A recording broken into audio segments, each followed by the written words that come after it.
Hi, everyone. I'm Avery Marquez, Director of Investment Strategies at Renaissance Capital. Welcome to our August 2025 market recap. Markets weathered the summer doldrums well, with global benchmarks delivering solid gains for the month of August. The IPO market took its annual break a bit later than usual this year, as listing plans that were shifted by earlier macro headwinds were revived or even accelerated to take advantage of surging demand for new issues. Five IPOs raised $100 million or more, a 5-year high for the month of August, and the group averaged an impressive 38% gain. Bullish-led activity, completing the year's seventh billion-dollar IPO and putting 2025 closer to pre-COVID levels for billion-dollar offerings.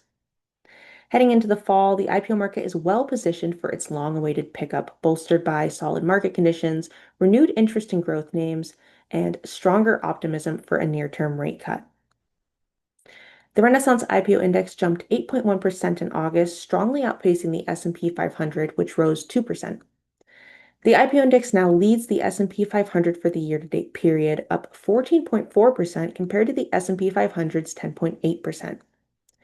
Inflation data caused some dips over the month, but trading was mostly positive for the IPO index and other benchmarks, and increased hopes for a September rate cut boosted performance near month end. Top contributors in the Renaissance IPO index included AI-focused chipmaker Astera Labs and social media platform Reddit, both of which soared after reporting very strong earnings. The biggest detractors included restaurant chain Cava, which traded off after missing on Q2 revenue, and delivery platform Instacart, which fell sharply after Amazon announced the addition of fresh groceries to its same-day delivery service. Looking ahead, we expect to see a busier IPO calendar in the coming weeks as part of a broader pickup through the fall months. Market conditions have continued to steadily improve, and public investors have started to jump back into growth stocks as well as new issues.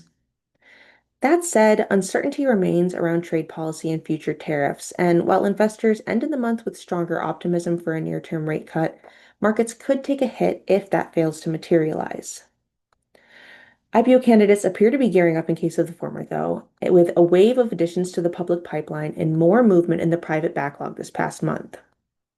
Now is the time to keep an eye on the IPO market, so stay tuned. That wraps up our August 2025 market recap. Thanks for watching.